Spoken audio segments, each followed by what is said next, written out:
Thank you, Carl. Good morning, everyone. My name is Donna Hare, and I worked at Philco Ford Aerospace from 1967 to 1981. During that time, I was a design illustrator, draftsman. I did the launch slides and landing slides, and also projection plotting boards, lunar maps for NASA. We were a contractor, but most of the time I worked on site, excuse me, in Building 8. I had the opportunity to do extra work during downtime, which was between missions, and I walked into a photo lab, which was the NASA lab across the hallway. I had a secret clearance, which is not that high, but I was able to go into restricted areas, which this was. At the time, I was talking to one of the techs in there, and he drew my attention to a photograph, a NASA photograph. It had a dot on it, and I said, "What is that?" Well, he drew my attention to it, and I said, "Is that a dot on the emulsion?" And he said, and he's smiling, and he has his hands crossed, and he said, "Round dots on the emulsion don't leave round shadows on the ground."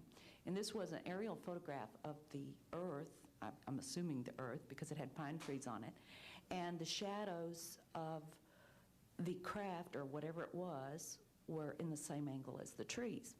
And by its very nature, UFO, and I wanted to clarify that to a gentleman that was talking to me, means unidentified. So I did not know what this was. But I realized at this point that it's very secret, that it was kept secret, because I asked him, "What are you going to do with this piece of information?" And he said, "We always airbrush these out before we sell them to the public." So they're pesky little creatures appearing on this photograph they wanted to get rid of. After that, I decided I would ask questions to other people that work there. And I found that I had to ask them away from the site and not on site. A guard told me that he was asked to burn some photographs and not to look at them.